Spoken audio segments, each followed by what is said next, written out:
अस्सलाम वालेकुम friends. Drama serial दाव के आने वाले एपिसोड में हम देखेंगे कि इतना कुछ गलत हो जाने के बावजूद अलमास बेगम को अकल नहीं आएगी।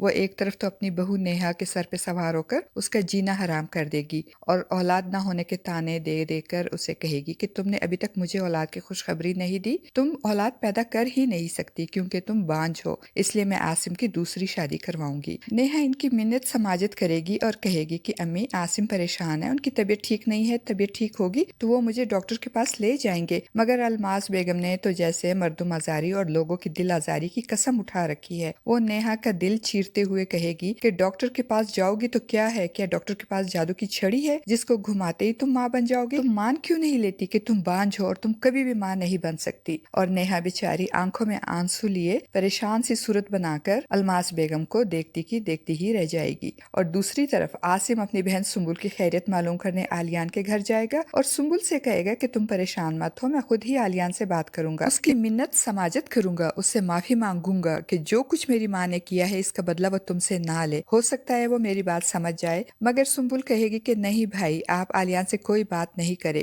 क्योंकि इसका कोई फायदा नहीं है, क्योंकि आलियान को मुझे तकलीफ देकर ही सुकून मिलेगा। वो मुझे तकलीफ देकर मेरी वजह से मेरी माँ को हर वो तकलीफ देना चाहता है जो मेरी माँ की वजह से निशा को पहुंची थी।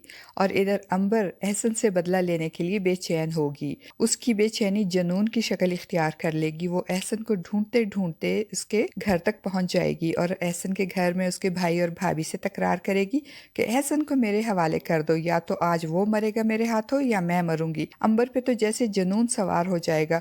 वो नताइज की परवाह किए बगैर एक बार फिर एहसन के भाई के मना करने के बावजूद इनके बेडरूम तक पहुंचने की जिद करेगी। अब देखते हैं कि अपनी इस जिद में कहीं वो किसी और बड़ी मुश्किल में गिरफ्तार ना हो जाए। और दूसरी तरफ आलियान, जो कि फितरतन बहुत नर्म दिल और शरीफ इंसान है, मगर अलमास बेगम की वजह से पहले बहन और फिर बहन के गम में माँ को खोने से वो पत्थर का बन चुका है।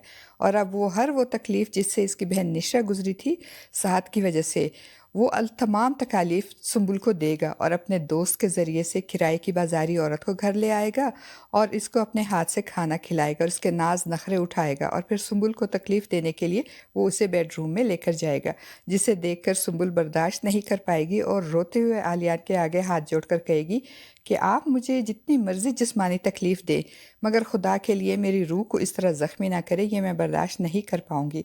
अभी सुम्बुल और आलियान के दरमियान बहस मुबाहिसा चल रहा होगा कि अलमास बेगम आलियान के घर पे पुलिस पार्टी लेकर पहुंच जाएगी। वो आलियान के खिलाफ रिपोर्ट दर्ज करवाएगी कि आलियान ने मेरी बेटी को हब्स बेजा में रखा हुआ है और इस पे जुल्म व तशद्दुद कर रहा है। अलमास बेगम पुलिस को लेकर घर के अंदर आएगी, आलियान को गिरफ्तार करवाने की कोशिश करेगी और सुम्बुल को अपने साथ जाने पर इसरार करेगी। मगर सुम्बुल पुलिस के सामने ही अपनी माँ को झूठा करार देगी और कहेगी कि इसकी माँ को कोई गलत फहमी हुई है और उन्होंने इसके शोहर के खिलाफ झूठा केस करवा दिया है, जबकि मैं अपने शोहर के साथ इसके घर में हंसी खुशी रह रही हूँ। मेरी माँ को जरूर कोई गलत फहमी हुई है। इस बार भी अपनी माँ के साथ जाने से इनकार करके उनको खाली हाथ लौटा देगी। फ्रेंड्स, आपको हमारा आज का ये छोटा सा रिव्यू कैसा लगा? अपनी कीमती राय का इजहार कमेंट बॉक्स में जरूर कीजिएगा।